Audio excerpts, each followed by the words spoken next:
Patuloy pa rin ako sa pagsasayaw hanggang sa may pumukaw ng atensyon ko. At iyon ang lalaking kapapasok lang dito habang nakapamulsa ito at tanaw ko siya na parang may tinatanong sa bouncer namin. At napansin ko naman ako ang tinuturo. Kaya napatingin yung lalaki sa akin at nagtama ang mga mata namin. Formal ang kanyang kasuotan. Talagang napaka-formal at batid kong mukhang mayaman siya dahil sa dating ng pananamit at tindig niya. Habang sumasayaw ako ay nasa kanya lang ang paningin ko at ganun din ito sa akin hanggang sa natapos ang kanta. Marahan na akong umalis sa stage dahil may iba na sasayaw bukod sa akin at nagtungo na ako sa may likod. Mura lang. Talagang napakamura lang talaga ng sweldo ko dito at mas mababa pa para sa mga kinikita ng mga mangangalakal. Dancer lang naman ako at 200 pesos bawat isang sayaw ko. At nasa akin na lang kung magpa-perform pa ba ako ulit para madagdagan pa ang kita ko.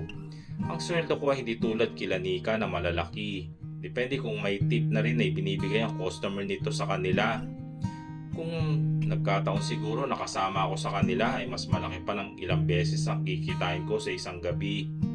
Kontento na ako sa liit ng sweldo ko. Para lang may makakain ako sa bawat araw. Pangbayad ng kuryente at tubig. Marami akong bayarin at yun ang dahilan kung bakit pati telebisyon ay hindi ako makabili.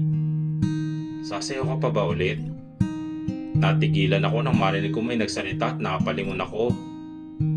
Madam, naiusal ko pa. Meron bagong customer na dumating at mukhang bago lang siya dito eh. Saka mukha ring mayaman. Nakita kanya sumayaw at mukhang nagustuhan niya. Kaya pinapatanong niya kung sasayaw ka pa ba daw ulit. Sige ka, ikaw din. Malay mo, bigyan ka ng malaking tip. Sabi pa ni Madam at paisip naman ako. Hindi kaya yun yung lalaking nakita ko kanina yung tinutukoy ni Madam? O ano, sasayaw ka pa ba? Pag-uulit pa ni Madam at ngumiti ako. Susubukan ko po Madam. Sagot ko at napapalakpak naman si Madam. Yes, perfect. Sige, sasabihin ko na sa customer na yun na maghihintay siya. Sabi pa ni Madam at saka umalis at naiwan naman ako. Sasayaw na lang ulit ako. Sayang din naman ang kita. Muli akong tumayo at saka pinuntahan ng DJ namin at nagpasabi ako ng song na ipatutugtog. Paglabas ko ng stage ay sakto yung lalaki na mismo ang tinutukoy ko kanina ang nakita ko. Pero ngayon ay nasa mismong pinakaharap na siya nakaupo. Kaya doon ko nakita ng malapitan ng kanyang mukha. Hindi ko alam pero parang pamilyar siya. Pero hindi ko alam kung saan ko siya nakita. Tulad nga ng kanina ay naghihiyawan ulit ang ibang kalalakihan sa paglabas ko. Pero sa ngayon ay hindi na ako sa pole sumasayaw, kundi sa upuan na hawak ko na dinala ko pa sa stage. At nagsimula na ako sumayaw doon. Habang nakatingin naman ang lalaki ay ako naman ay patuloy lang sa pagsasayaw. Naghalo ang ingin ng tugtog at hiyawan ng mga tao dahil sa ginagawa ko at nakangiti lang ako pinagpapatuloy yon. Isang sayaw ko na lang rin naman ito kaya lulubusin ko na ang pagpapasaya sa mga kalalakihang nanonood sa akin.